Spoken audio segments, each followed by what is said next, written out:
All right, friends, it's time to give you loyal listeners a discount on protein powder. You may or may not know, but I launched my very first protein powder 2 years ago. It's a grass-fed beef isolate with only 3 ingredients: grass-fed beef, either organic cacao or organic vanilla, and organic monk fruit. Now, if you don't want any of the added flavor and sweeteners, you can also just get unflavored. And no matter what flavor you choose, you're getting over 23 grams of protein per scoop, which is going to keep you full and satisfied between meals. I love starting my day with a Fab4 smoothie and breaking my fast with that much protein. It makes a serious difference in my cravings and blood sugar balance the rest of the day, and I've seen it with my clients as well. Now, I never thought I'd own a product company, but when I got pregnant with Sebastian, I realized the majority of protein powders were chemically extracted or enzymatically extracted, and I wanted to use heat and water only. I wanted minimal ingredients because we don't need those emulsifiers, fillers, or added vitamins, minerals, and probiotics. All of those additions increase the chances that it's not going to work for your body, whether it be bloating, digestion issues. I just wanted pure, clean protein to keep you full and satisfied so you could build the most delicious Fab4 smoothie. And I have to say, I'm pretty proud of the flavor. If you take a look at our reviews on Amazon, you'll see 5-star reviews for flavor. And that is key, because if you don't love your Fab4 smoothie and you don't love drinking your protein powder, you're not going to do it. It won't become a habit, and it's consistency that outpaces everything. So if you're here and you're listening and you want to give our protein powder a try, use the code podcast5 for $5 off your order. And let me know if you love it. My favorite ways to apply this protein powder is in my Fab4 smoothie, making freezer fudge, making chocolate milk, making hot chocolate, and throwing the unflavored into all my kids' baked goods. So let me know how you use it. Let me know if you love it, and share this podcast deal with your friends.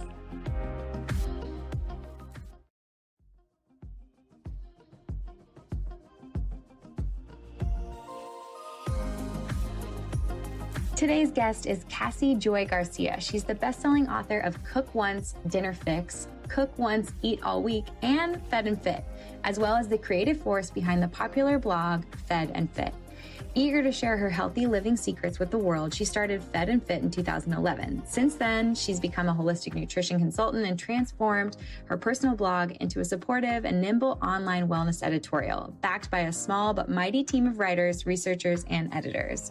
After realizing that her own struggles to get her healthy homemade dinner on the table overlapped with the same struggles experienced by her readers, she decided there must be a better way. The Cook Once method was born, and she's helping change how people cook. She lives in San Antonio, Texas with her husband and 2 children, and she's getting ready to welcome baby girl number 3. Let's welcome Cassy to the show.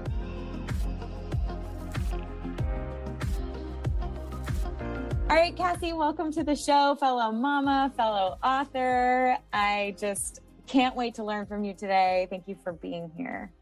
Thank you for having me, Kelly. I'm so excited. Yeah, well, we started our journey around the same time. You started Fed and Fit in 2011, and since then I've authored multiple books and have babies. And we were joking before the podcast started that it was sort of one of those things where we're like, this is how you take care of yourself. And then you have kids and you're like, wait, what? How do I take care of myself and you and me and my hubby all at the same time?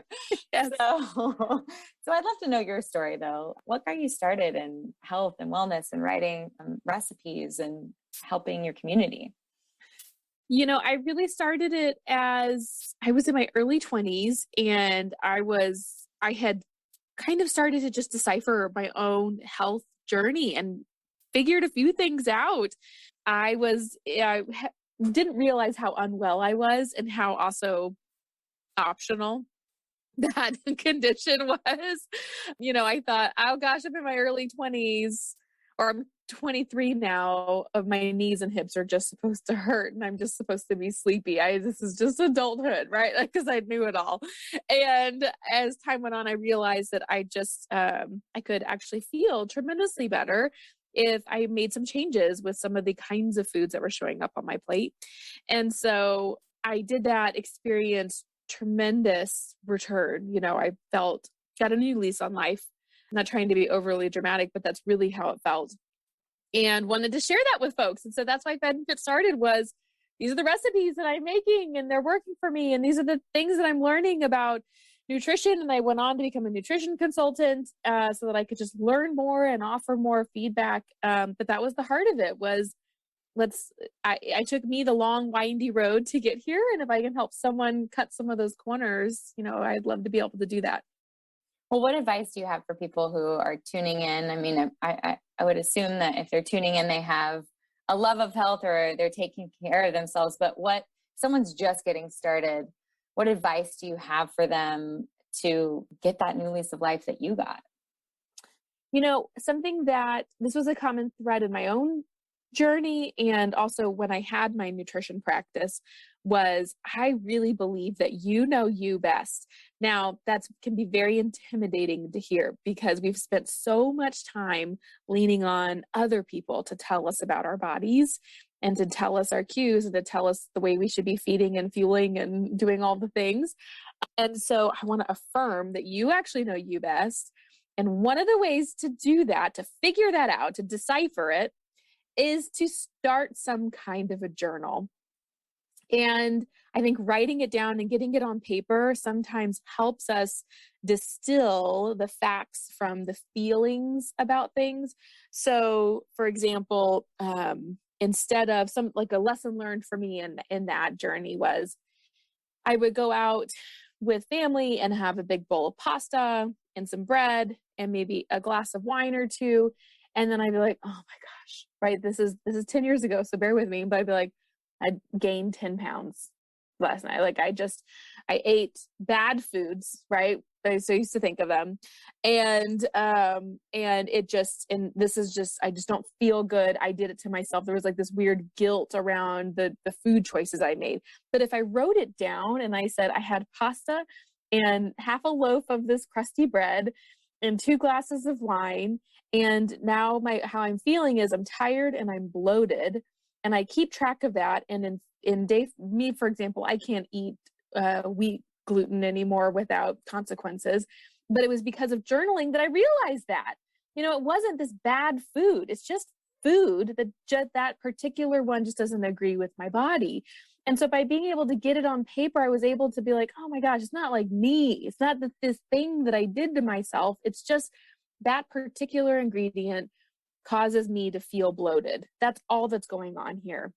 Right. And then also learning how to maybe feel a little bit better a little bit sooner. I'm going to up my water intake. I'm going to up some of these really nutrient dense leafy greens and all of these other things. And I'm going to feel better a little bit sooner. And felt like it put me back in the driver's seat, both emotionally and physically, of figuring out how to fuel myself so that I feel my best. And also when it's worth it to dig in, right? And, when you're at the wedding and you want the wedding cake, to have it and know, like, I'm probably not going to feel like $1 million tomorrow, but I'm making that decision knowing it, and that's just so powerful. And so I would say the way that I was able to do it and the way that I've worked with a lot of folks was to write it down. And it might feel tedious and odd and uncomfortable at first, but eventually you're going to start to see some trends. I love that. A choice, not a cheat, and journaling to kind of get to know you better. Yes. How long did this process take for you to kind of really start to understand what was making you feel your best, and what were some of the foods that you put to the wayside, and have you brought any of those back? Yes, I've brought all of them back that I could. So it really just left out one. It took me to answer the first part of your question, about 9 months. It was a nice long journey. I wanted to do it very mindfully and strategically and take my time with it and really learn lessons and learn myself and learn my body. And I would try things. This was also, now I'm in my 3rd trimester with a 3rd baby. So the thought of a daily workout right now is kind of laughable because pregnancy has been a totally different ballgame. But, I would play with things like I felt amazing in my workout this morning. What did I have for dinner last night? And just qualitatively, it's not like I would say journal the 7, don't count the raspberries, but qualitatively, like, what did we have for dinner? And I would start to notice trends like, wow, I had a giant sweet potato for dinner and I felt great this morning for my workout, and so some of those things. And so I took my time, about 9 months. And then what I wound up doing was really gravitating towards as anti-inflammatory of a diet as possible as I was working to heal my gut and reduce inflammation in my body. And so it was really that generic, like reduce the possibly inflammation causing foods and fill my plate with anti-inflammatory ones. And so I did back then, that was very paleo, which is why my content started off in that realm on Fed and Fit. And my nutrition philosophy, though, is the pursuit of nutrition and trying to feel your best. It's not a game of whittling away the food list until you have the 3 things you can eat without consequence, right? But rather figuring out what are the things that always make you feel your best and just being familiar with them, and then building upon that, healing yourself, healing your gut so that you can eat as many things as possible. The goal is food diversity. And I just wheat happens to be one of those things that doesn't agree with me, but I'm like, you go get it if you can, So I eat it all now. Except for gluten. Well, I mean, sometimes when I'm not pregnant, I will definitely indulge. When I am pregnant, I can't, because it triggers migraines for me, and they're just a lot worse when you're pregnant, and I don't want to take those medications. Yes, definitely not. Yeah. So let's talk about the departure from paleo and what changed for you when it came to feeding yourself when you had children. The departure from paleo. Oh my gosh, Kelly, I remember the first time I published a recipe on fedandfit.com that had, I can't even remember what it was, but had cheese on it. And I think rice. And I was like, oh my gosh, they're going to petition me off the internet. They're going to boo me out of this place. And I held my breath and I pressed publish. And what I found was that our readers, FedFit readers, were like, oh, you like cheese and rice? I do too. Permission. Yes, exactly. Permission. And so it was intimidating, and I probably put it off for a while because I was nervous that I was going to burst whatever bubble I thought existed around my content, and it would lose integrity. But what I found was, by just, again, publishing recipes that were true to me and authentic to the way that I'm eating, and as our food journey has blossomed and continues to blossom now with a team of people, as long as it's authentic to who we are, it will resonate, and that it will still serve people.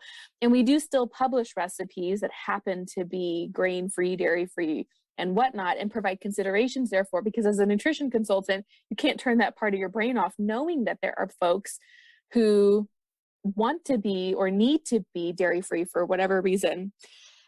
So by keeping our content, our recipes as inclusive as possible, but still blossoming out, it was just really well received. And so that was pretty much it. Cook Once, Eat All Week was, I think, my second book was the first dabbling in the print media world of outside. It was just gluten-free.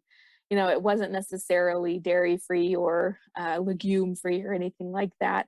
And then Cook Once, Dinner Fix, I felt like I was really able to take a big sigh and say, okay, here, we're just going to get dinner on the table, still giving you a, dietary restriction chart at the back so you can navigate it as best you need. But every food is in there. Cook Once, Dinner Fix, and Cook Once, Eat All Week both start with Cook Once, which I think is really intriguing, exciting, and a relief for so many moms probably tuning in, and dads if they're the chef. Can you talk about this philosophy and the method and how it was born and how it's blossomed? Yes. So Cook Once was, we were, joking about, educating in the health and wellness world of how to take care of yourself before children. And what I found, because I love to cook, I mean, I've been doing it for a decade, right? Yeah. Love to cook and recipe develop. That's not a hurdle for me personally to overcome, is the joy of cooking. However, once I had a family and they started to grow up, there's this thing that happens, like the time before when I'm preparing dinner always seems to overlap with when my kids need me the most. Oh, yeah, I know that so well. It's like I'm sitting here stir frying something and a baby needs to be held. Yeah. And so you wind up having to do everything with one hand. and I feel like a small division of the brain cells. So it's not like I just, before this season of my life, I could go into my refrigerator, at 4 or 5 p.m. and like, what do I have? And just let this, the spirit lead me wherever. And I pulled together a really fun, wonderful meal. And sometimes I still do that. But for the most part, by that time of day, I'm all out of decisions. Decision fatigue, I think, is really real. And so Cook Once was born from this. And what I found was I wasn't alone in that. I'm not the only we need you, Cassy. I was the only one that was like, why is getting dinner on the table so difficult? It's exhausting, it's expensive, and it feels unsustainable. And if I want at the end of the night to be able to, not perfectly, it's not about that, but to be able to plate a meal for my family from this joyful place, and have mealtime as a family, I can't be totally exhausted and run down by the process. So I thought there's got to be a better way. And it turns out I wasn't alone. And so Cook Once is a way to bridge the gap between what I just described was making an involved dinner every night for your family, which was too much, too expensive, too much time, too much to plan, to I also dabbled in like a real meal prep model, which was 5 to 6 hours on the weekend, but I'm a full-time working mom and the weekends are my time with my kids. Yeah, I hate that. Don't make me do that. Exactly. I'll wash and chop veggies, but do not make me cook for 5 hours. I'm not going to do that. Exactly. And my family's going to eat it all by Tuesday. 100%. They're going to, and then I'm going to be bored with it by Wednesday, when the little leftovers are there, and I'm going to be starting all over again anyways. So Cook Once is essentially a way we can benefit from the benefits of meal prep, where you get ahead and you have things done for you, and it feels like a downhill slide into mealtime, but also you get the experience of a fresh meal. So we prepare, for example, I look particularly at proteins, and I have Cook Once Dinner Fix broken up into dinner series. And so we make in bulk a protein that can be used. We make it very simply and then use it between 2 totally different meals. I love that. Give me an example. What's a go-to for you guys? Oh gosh. Okay. A good go-to for us is, one of my favorite examples is a pork shoulder. So it's from the pork chapter. The book is broken up. It's not your typical recipe book, because I have, a lot of books have appetizers and, breakfasts and desserts and sides. And Cook Once Dinner Fix is broken up into, I think, how the cook of the home would use it is, I want to feed my family chicken tonight, or beef, or, you're thinking in terms of ingredients. And so this comes from the pork chapter, and it uses a pork shoulder or a pork butt, either one. But, unless you're feeding a ton of people, that can be a very intimidating cut of meat, because you're like, here we go. I'm going to cook all 6 pounds of this baby. We're going to be eating shredded pork until the cows come home. And so it's such a good, easy example. So what I walk you through is how to, as easy as possible, cook this pork shoulder or pork butt, either one, down into a nice shreddable texture. And we're going to take it, divide it up. Meal 1 is what I call perfect carnitas. I feel confident saying that as a Garcia, for 35 years. But we serve with a Mexican style street corn. And then meal 2 is we take the pork and I make a sticky honey garlic Asian style sauce, pan sauce, toss it in there, re-crisp it, and serve it over fluffy white rice. And so you get 2 totally different cuisines, the same protein, but you don't feel like you're eating leftover. It's not like you made all these carnitas and you're eating carnitas for several days. You're having 2 totally different meals. It sounds absolutely delicious. And I know it would be a hit for my husband, Chris, too. So I'm going to definitely be making that. What about when it comes to making or roasting a whole chicken? Do you have an example of what you might use for that recipe? Yes. So one of my favorites, so I've got several whole roasted chickens in the book, and gosh, I think that is such an underutilized protein, and I understand that it can be intimidating. If you're not used to preparing an entire chicken, it's intimidating to pull one of those out of a package, and you got to fish the bag of giblets out, or giblets, however you say it. anyways, and so I walk you through again, hold your hand through how to prepare it as simply as possible. An example is we are going to roast the chicken very beautifully, but very simply, alongside some vegetables, just roasted vegetables, whatever's in season. So maybe that is summer corn and some tomatoes, whatever you find at the store that's in season, local, organic, that's where you're going to save the most money, and toss those on a sheet pan and roast it alongside. And then enjoy your chicken the day of. And then what we're going to do is the planned for leftovers. So the way that it's written is I boil it down. One chicken would give you 4 servings, the way that these 2 meals are written. So if you need to feed more than that, then you would roast some more chickens. But the rest of the chicken is shredded, already cooked, and then tossed and turned into a sesame chicken, again, an Asian style dish, but a really delicious sesame chicken over a fluffy white rice. It's just you're utilizing large proteins and sauces to change flavor. I've heard you say that the pork shoulder, the pork butt is intimidating. The whole chicken is intimidating. Can you walk us through feeling confident around large pieces of meat and how you learn to become confident cooking those pieces? Yes, or cuts? I think trying it, and I say it's intimidating because that's what I hear from readers is, oh no, I don't, I'm not going to grab that one. I'm not quite sure what all I need. I think that my advice to you is that I think that if you can cook a chicken breast, you can cook a whole chicken. You really can. And if you can, if you can crumble meat, ground meat, you can do either of these things. It's really not a whole lot different. It's just the method with which you do prepare that protein is just a little bit different, but it can be just as easy. And I think landing on a resource that you trust is going to make a big difference, because there are some really fussy methods out there. There are that are going to feel complicated and maybe a little confusing. And so I'm not saying it has to be my method, but find one that when you read it through makes sense to you and you can follow it, and you're going to be in good shape. And that's another piece of advice is if you're doing something new for the first time in the kitchen, to read the recipe all the way through before you get started. That can really help to kind of give you a little bit more confidence if you know what the next step is, right? That's the beauty of cooking something you're familiar with.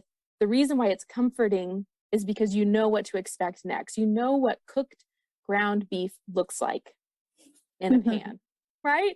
And so you know when it's done. And so by reading the recipe ahead, by clicking around, seeing stepwise photos on a website, for example, it'll give you that familiar leg up that you would have had otherwise.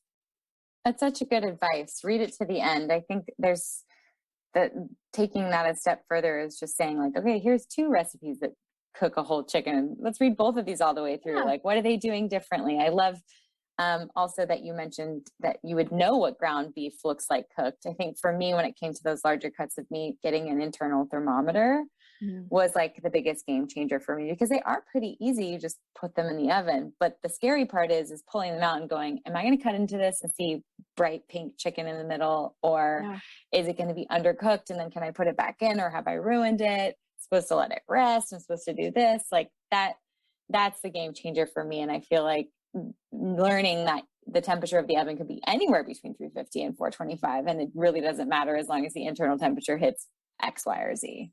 Yep. Oh my gosh. A digital thermometer is a game changer. And there's some very affordable ones out there on the market if you find one. And that's how I cook in my own home is I really don't set timers. I put it in the oven. If I'm roasting broccoli and I like my broccoli roasted at 400 degrees, that's when the chicken goes in. It goes in at 400 degrees, to your point. And then the digital thermometer goes in, and as soon as that gets up to temperature, and it'll beep at me, and I know it's time to pull it out. Do you have any other hacks like that? I love that.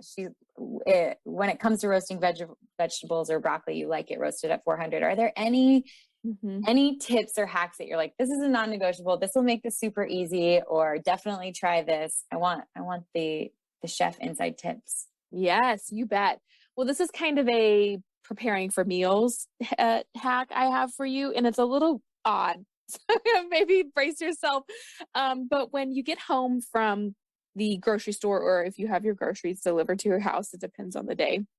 In my house right now, that was grocery deliveries was one of those things that came out of the pandemic that I was like, I don't know that I'm going to fully let go of this. Yeah. But when you're putting together your groceries, you probably have an idea of what meals you want to make with them, right? You have a loose idea, maybe. And so I say, while that's still top of mind, I'm a big believer in the kitchen of only doing things if you can once. Right. And so if you've already thought through what groceries you need for a dish, let's only do that once. Okay. So an alternative would be you grocery shop, you put together your list, you know what's for what. And then 3 days go by and you're thinking, oh gosh, what goes in that chicken chili again? And then you have to pull up the recipe again, go through all the lists, and it feels like double the work to rummage and find all the ingredients and pull them all out again just to get started on cooking dinner. And so I say, as soon as your groceries are home, and while it's top of mind of what ingredients go with what dish, portion those off into little meal bundles. And what I do is I put them in the refrigerator as ingredient bundles, like in little bins or baskets or bags, whatever you have on hand. But like the can of beans goes in the refrigerator next to the other ingredients that I know I'm going to need for that chili, because when it comes time for Wednesday, and I might even write it, if it's a bag, I might even write it on the bag, Wednesday's chili, I just grab the bag and open it up and everything I need is in there. And I've saved myself so much time. That's such a good tip. You've basically created a green chef in your own house. Yes, you're already doing your it. Blue Apron. It's Cassie's version of Blue Apron, right there. Busted it up. Make no money this way, but with all the small, you're saving a lot of small plastic. You really are. Yes, yeah, exactly. I have done those meal service deliveries, and they're like, oh my gosh, I only know how many arts craft supplies to make with these little plastic containers. So true. The only time I've ever done it was prior to kids. So now I would think of those little things a little bit differently for sure. Probably. This would be a great container for little Barbie shoes. Yeah. That is a great idea. I love that. And it also keeps you from forgetting ingredients when you're making recipes, or, just kind of not allowing for your family. In our house, it's something will be used for a different recipe. Like the romaine lettuce that was going to be at the top of our tacos, or the cilantro is now being thrown on the chili, and it wasn't portioned and it's all gone. So now your tacos have no cilantro and no crunch. Sorry. Yes. So that's great. I love that.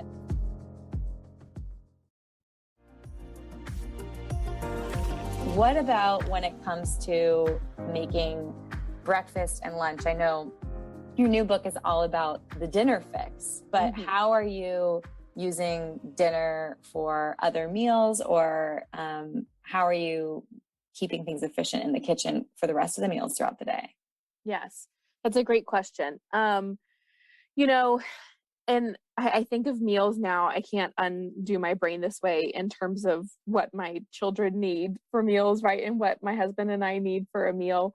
And for the most part, we all eat the same thing, but breakfast is one of those meals that's a little bit different, right? My kids are happy eating. They still get liverwurst. These poor children. They call it breakfast meat. They don't know any different.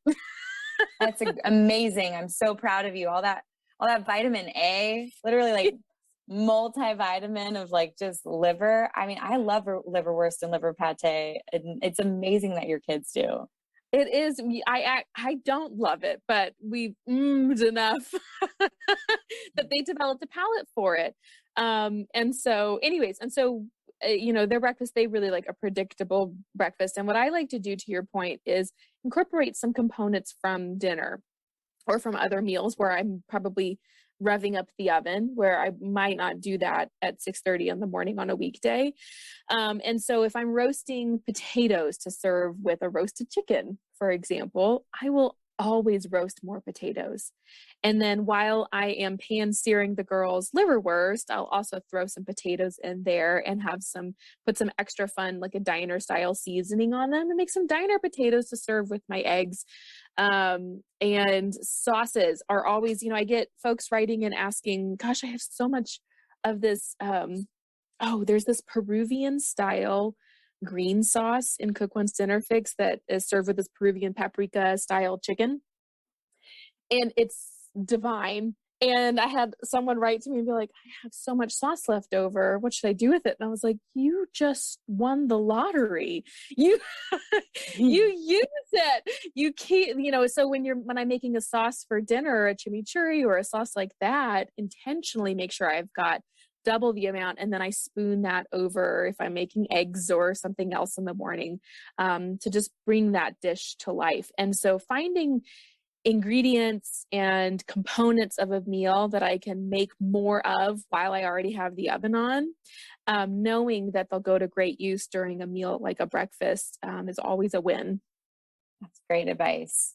When it comes to you planning for the week, I know you had played with a full meal plan and realized that that wasn't going to be an efficient way to do things as a mom.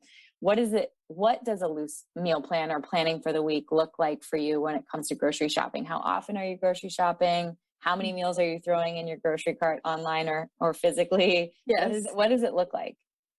I usually grocery shop about twice a week. Well, twice a week is ideal. There's usually a third time because my children, I think, would turn into raspberries and roll away if they could. I just go through fruit at an alarming rate sometimes. Yeah. And so usually it's two like significant planning kind of shopping expeditions. And then there's usually one just for the replen of fruit and orange juice usually. Yeah. And so I like the way that an ideal week would flow for me would be I like to do my meal planning on a Saturday morning. It's usually when I'm the least, I don't know, gosh, I don't want to say stressed out because it's not like I'm feeling stressed out, but it's usually when things are the most peaceful in my home, right? Is a Saturday morning. And I'll sit down and I'll plan for the week. And I find that just by planning out my meals, like that shift from dinner being an uphill climb to a downhill slide, like that cranks it into position. And that really puts me on this trajectory of I am batching these decisions and I'm making them in advance when I'm in a really good, healthy state of mind. And I can just follow it on the days when I'm spent, And so Saturday is when I like to do that. And I always like to, when I do meal plan, this is a note that I have for folks. I have this theory that the reason my dinner is so exhausting is because I think we're overcomplicating it. And so when you do write out your meal plan, I would read back over it and say, okay, but what if it's been the week of all the weeks, and it's been really tough? Would this still feel doable? And if the answer is no, then go rewrite it and simplify it some more. So I do that, and then I kind of plug in what meals I'm going to want when. So Cook One's Dinner Fix is how I cook in my own home, and I have for years. And so what I do is I of course I didn't call them dinner series at the time, but what I do is I essentially take these dinner series and I overlap them. So I know that I want to feed my family, let's say, something from the poultry chapter and the seafood. And so I will say Monday, we're going to do poultry meal 1. And then Tuesday is seafood meal 1. Wednesday is poultry meal 2. Thursday is seafood meal 2. And so I know that I'm going to go ahead and grab all the groceries for those dinners. I'm going to have them delivered Monday morning. Or I'm going to go to the grocery store Monday and have everything ready to go, put in my meal bins and get everything organized. And then we usually eat out once a week or do like a pizza night, and then I also like to do a spaghetti and meat sauce night. At least because as a mom, it's just so nice to know that your kids are going to just be rave over at least one dinner. Yes. And then we have a Sunday family dinner with extended family once a week. And so that takes care of it. And so I do a grocery shop on Mondays. And then again, usually on Thursday, even though I already have the groceries for that night, I'll grocery shop again on a Thursday to get things for lunches and the meat sauce and things like that going forward. No, I hear you 100% when it comes to seeing the joy on your kid's face when you're serving up a craveable meal versus Yes. like just protein and veggies or something that maybe they wouldn't have chosen for themselves. Yes.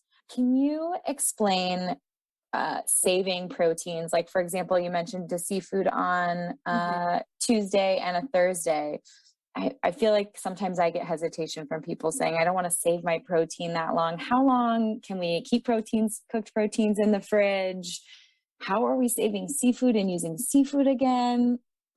Give me the deets. Great question. Very strategically, particularly when it relates to seafood, and you're safe. Like, it'll be safe. I like to say I follow a very conservative guide as written by the USDA. And so all of those, I answer those questions in detail in Cook Once Dinner Fix. I like to say by the third day.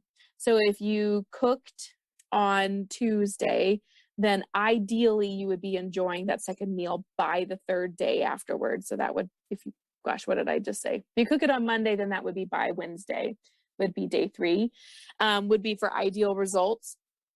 I want to say that for most USDA recommendations, day 4 is what they recommend. Day 5 is honestly, in full transparency, what I probably do in my own home. If I've got ground beef, something that's a really, again, I'm very familiar with it. I'd feel comfortable using it by day 5. But seafood, how to repurpose it and how to make it roll forward. It's actually the shortest chapter in the book because there was a lot left on the cutting room floor. Folks asked for a seafood chapter and I wanted to deliver, but I really want to make sure that whatever you're using in this book, it turns out to be a super home run hit win for you. And so there's 5 dinner series in there. So that's 10 full meals. And that's a lot. It's a lot. It is That's a lot for seafood. I feel like as working with clients, sometimes they're making fish or seafood in their house maybe once a week. So to give someone 10 dinners and to get them cooking seafood or eating seafood twice a week is like an ultimate goal. And that's 5 weeks of fun. And then you rotate. Yeah. You can't remember that many recipes anyways. We think about what people really do. They repeat the same 10 to 12 recipes over and over and over again, 365 days a year. Totally. You're so right. It's a lot of content. All right, let's do it. Thank you. How do we get there? It's very affirming. Thank you, Kelly. So one of the easiest examples I can give you is a salmon fillet. So an entire fillet of salmon. And if you've ever shopped for salmon before, you've seen those, right, at the seafood counter. But unless you're cooking for a bunch of folks, you're probably not grabbing it. You're probably getting the individual cuts. And so what I say is we're going to get the whole salmon fillet, talk with the person at the seafood counter, and they can walk you through, answer your questions about descaling and deboning and all of that stuff. They will do that for you. So just ask if this is a new cut for you. And then what we do, this is one of my family's favorites, is I roast that entire thing of salmon at once. So one of my meal series in the seafood chapter is a dill salmon bake with potatoes. And so what I do is I cut up some fingerling potatoes and put them on a sheet pan, toss them with olive oil and salt, and bake them for about 35 minutes. So they're about 75% of the way done.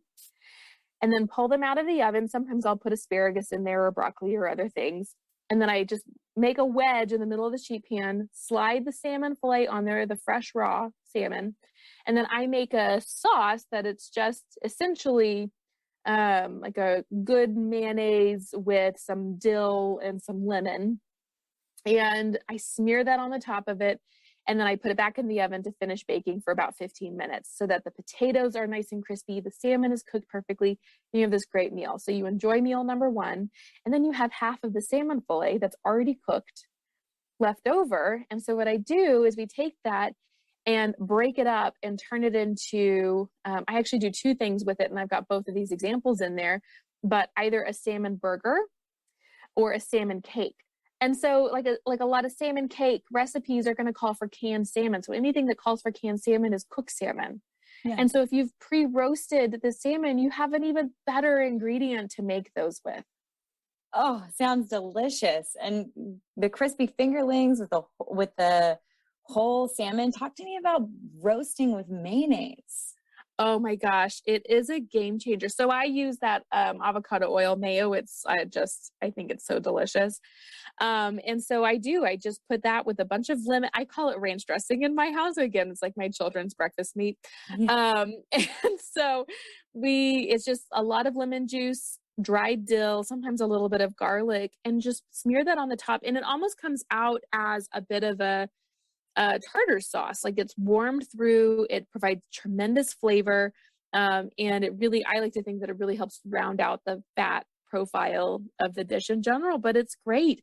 And then it's already on the dish, and that becomes a really great ingredient in these salmon cakes or salmon burgers, depending on which one you're making. So delicious. I'm going to do that. I'm going to take that series with me from your book. I'm super excited about it. When it comes to building our confidence around large cuts of meat and then seeing how easy it is to repurpose these proteins, where can we round out our meals? And like, I know you talked about breakfast, your breakfast meats, and how do you approach lunch? Oh gosh, that's such a good question. So it really depends. In full transparency, I have been in a season of a lot of, it's just one of those sprinting seasons for my business, and then also preparing to have another baby. But in an ideal situation, lunch usually looks like I usually alternate between leftovers from dinner. I like leftovers for lunch the next day. That tends to go really. I'm great with that. I tend to alternate between that and incorporating other really fun nutrient dense foods. And so lunch is where I would do canned oysters on a cracker with a herb spread, and a fresh squeeze of lemon and a giant arugula salad. It's like those kinds of meals where I don't know that my family would really find a lot of joy around me plating that for dinner one night. It still would be a great dinner, but that's where I really get to kind of lean into those different food groups, and I just kind of have fun. Yeah, it's interesting. I agree with you on that. And it's an easy time for me to have, whether it's sardines or canned seafood that my kids may not be super into, or just to throw something together and not really care.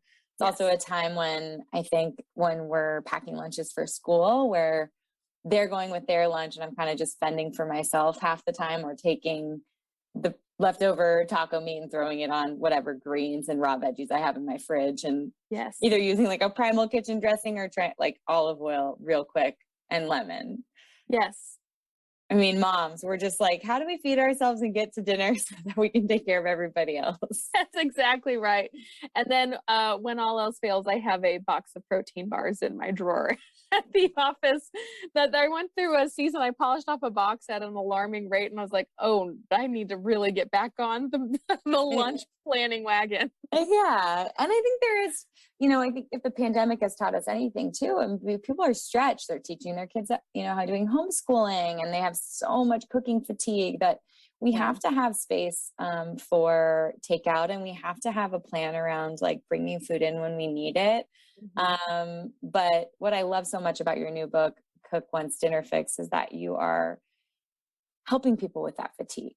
And you're helping the moms who are holding the babies, trying to sear something in a pan and not burn their child, get through that night, and that's a real, having a plan around that can really help so many of us. So I love what you're doing. I love the recipes that you put out, and just your ease. It's really refreshing, your flexibility.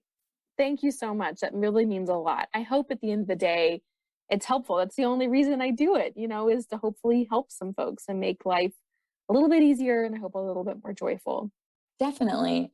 So when it comes to cooking for your kids, I know from the research that I've done for my Fab 4 Under 4 course for nutrition, that exposure and modeling, these are the most important things when it comes to preventing picky eating in kids, and just seeing what your girls are willing to eat. And, you have a third on the way.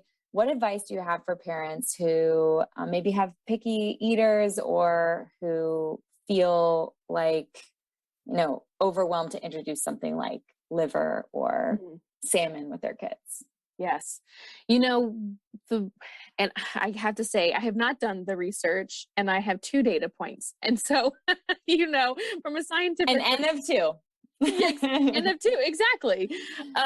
And so just, take that with a grain of salt. I think it's important to declare that.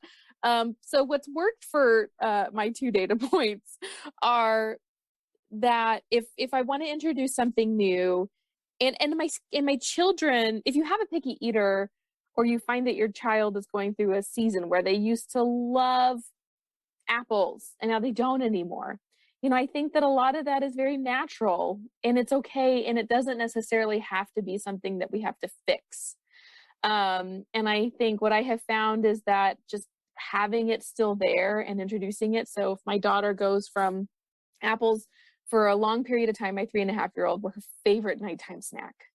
And before dinner, she would walk herself into the pantry, she would grab an apple out of the bin and just start chowing down. And then it turned into, she didn't want an apple for about 3 months. But when I wanted a snack, I would chop up an apple, put my cinnamon on it and have a little peanut butter and I would eat it. And I would offer her, but she'd be like, no. And 3-4 months later, all of a sudden she wanted a slice. She remembered how yummy they were. And she went back into the pantry and grabbed herself her whole apple again and started eating it.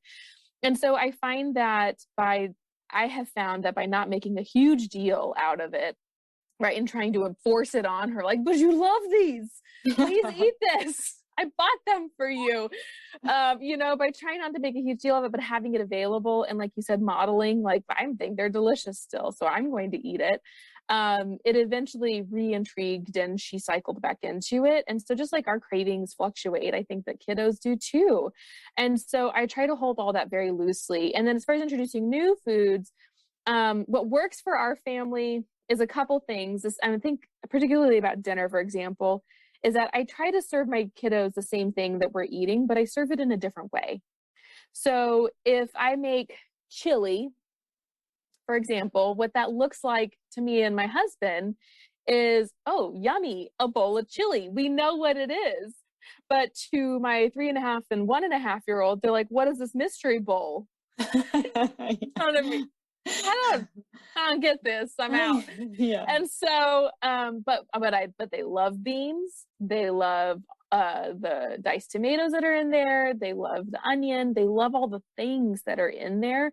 And so what I do is I just kind of, before I assemble the chili, pull some of those ingredients out to have theirs as more of like a buffet style, a deconstructed chili experience on their plate. And then what I find happens is that by eating those things on their plate that they're familiar with and they can recognize everything, they can move through the ingredients, then they're like, oh wow, that was yummy. What are you eating, Mom? And then they want to dig into my chili, in the bowl, and I offer them some at that point.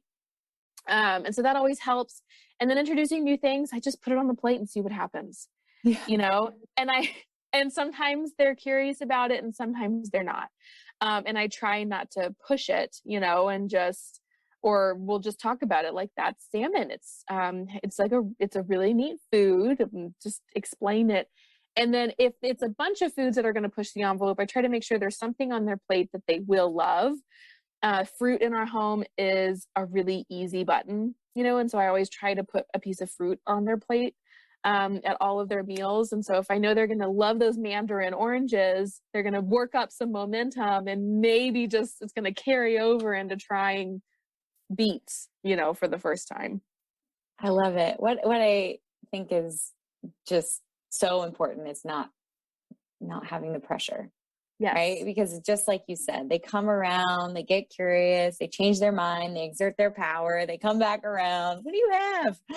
Yes. It is, I've definitely, because I love my kids to eat super nutrient dense foods, Bash ate everything. And then he, was like a normal toddler pushing back against things. Yeah. I don't want that. I don't want a smoothie today. Okay. What do you feel like? But trying not to be like, what do you mean? Yeah, you love smoothies. This has spinach in it. And you eat this. It has chia seeds. It's just like, okay, cool. What do you feel like right now? And it's a hard thing to do when you care and you want your kids to eat what you make or get all those nutrients in their little bodies. But it's the pressure that I think has them pushing back even harder. So I love that you said that. And that's a take home from today for sure. So I have a couple more questions before we go. And one is, what is your approach to developing budget-friendly recipes that are still delicious and healthy? And what are some of your go-tos?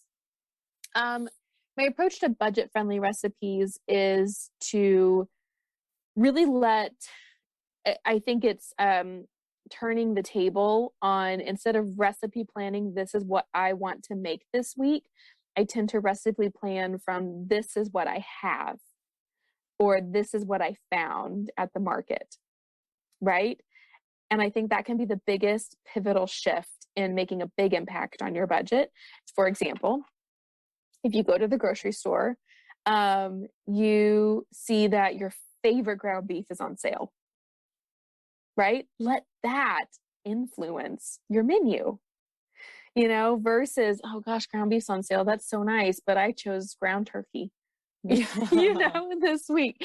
And so I would grab it. And if you're not ready to use it right away, because you already used your planning, and I get that, but freeze it, save it for the next week when you can. And so shop the sales, and then use what you found on sale. So I would say that's a big one. And then trying to weave ingredients across meals as you can. You referenced this, for example, like the cilantro or the romaine on top of the chili, then meant for another dish also. Like, try to, if you can, have ingredients that are needed for multiple meals, because you're more likely to use them up, right? And I think that's another huge kind of invisible savings button that we can all press, is to use what we have in our veggie drawer. And so something that I do, that meat sauce I referenced that I do once a week with the spaghetti for my kiddos, this red meat sauce, I have a bowl in my refrigerator, and it's this leftover veggie bowl. And so what I do is, as I'm cooking all week long, let's say if, I don't know, I have some mushrooms left over, or half of a bell pepper, or half of an onion left over, or 3 carrots, that are looking a little sad in the veggie drawer. I throw those into this veggie bowl. And then when it's time to make this meat sauce, those are the veggies I use. And I'm pretty ruthless about it's different every week. And so I use them up. And how much have I saved? And I'm also boosting the nutritional content of this meal by incorporating all these different vegetables. And so try to just, I think, organize your refrigerator in a way that really works for you that way. That's a great tip. I totally agree with using veggies twice. I mean, the cilantro and romaine are always in our fridge between Cobb salads and chili and tacos and things like that. So, but I'm taking your bowl, your leftover veggie bowl with me, because that's just a great tip to shred things in. Also, there's a really funny meme that says, I'm going to buy this spring lettuce so it can just go bad in my fridge. Exactly. I think we tend to do that too. Like, okay, I'm planning for these meals, but I'm just going to throw these extra veggies in. And sometimes that can be to your benefit because you're throwing them in a meat sauce. Right. But sometimes it's like you bought that random squash, but you had no plans for it. Yeah, so of course it went bad. Yeah, now it's going bad. Those last a while though, so that's good. It's true. All right, last question of the day. You're about to welcome baby number 3. For all the mamas out there who are in this season of life and a little bit nervous about how they're going to take care of themselves, what strategies are you using to prepare your family and your kitchen for the newborn months? Oh my gosh, I'm all in. It's like probably going to sound obsessive. Nesting hits me like a train. The nesting vibes. And so I'm leaning in. I have the luxury of space. I'm in San Antonio, Texas. So we have a pretty good deep freezer that I've built out. It'll transition to milk storage in the future. But I lean on foods in my freezers. And I get really granular, Kelly. This might sound a little overly type A, but I usually have a stack of 3 different kinds of dinners in my freezer. 1 stack of prepared, usually somewhere between 3 and 5 prepared casseroles.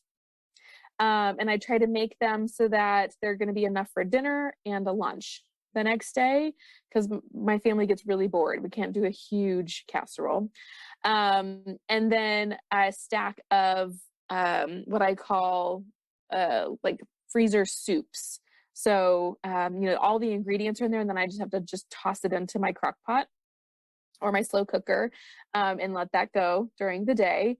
And then, wait, I have to stop you. We have to go back. I was yes. assuming that you were making these soups ahead of time and freezing them in like containers and just defrosting them.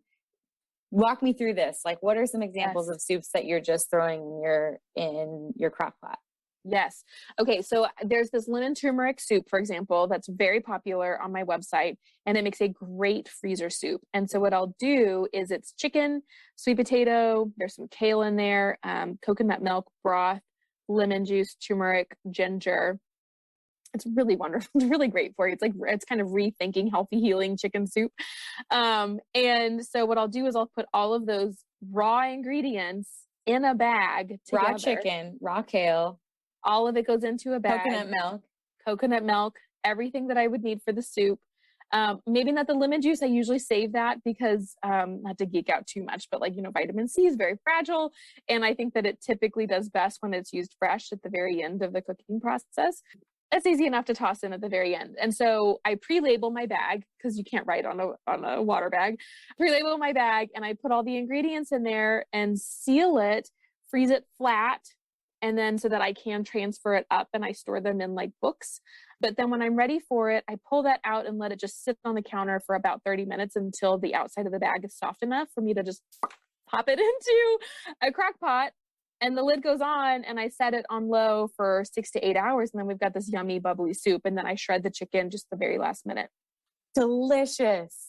That is brilliant. Do you have a list of these anywhere that you're... I do. We're going to have to throw that in the show notes. You know I do. I do. There's soups. And then we also have this list of, there's other crockpot style meals. So for example, one that comes to mind is a beef and broccoli. And so put all of the ingredients for the sauce and the beef and the broccoli in a bag together. And I usually write on there, usually I'm the one preparing the meal, but in case my husband wants to go grab one, he'll be like, oh, cook 1 cup of rice to go with this. And you can freeze rice also in advance, but all that makes it really easy. So I have those in there. And then I usually also prepare for myself personally, because I'm going to be home with the baby. I like to pre-make bone broth. I'm a big believer in at least a cup of bone broth every day postpartum for at least a month. It'd be great to continue that, but that's usually when I run out of steam. So really good homemade nutrient-dense bone broth, things like little egg muffins, things like that I can just grab and really stay full of. And then really yummy baked goods, like a slice of pumpkin bread. I've got a bunch of those in my freezer right now. Oh, it sounds delicious. I'm sure people are listening like, she's going to eat better in her postpartum than I'm eating right now. That's how I feel. Oh my goodness. I love it. So such great advice for everyone out there, and such a refreshing outlook on nutrition and health and taking care of your family. Cassy, this was an absolute joy. Thank you for being on the show. Where can people follow along? Thank you for having me. You can find, fedandfit.com has everything that you would need, links to everything, and over 1,000 free recipes. And then I'm probably the most active as far as social media goes on Instagram, and it's just Fed and Fit. And I do a lot of these dinner series demos there. So if you're having a hard time wrapping your head around this idea of transforming one dinner into the next, I've got you covered there. And then the book, Cook One Dinner Fix, is available everywhere books are sold. If there's a small bookstore nearby that you love supporting, they can get it. Just ask them. All the way up to Barnes & Noble and Target and everywhere online. Love it. Well, we'll put links to everything in the show notes and a little link to your postpartum prep. Yes, that sounds great. Thank you for listening to Be Well by Kelly. Please subscribe to the show on Apple Podcasts, Spotify, or wherever you listen to podcasts. Learn more at bewellbykelly.com and follow me on Instagram at bewellbykelly. I would love if you picked up my books, Body Love and Body Love Every Day. They're sold on Amazon and at all major booksellers.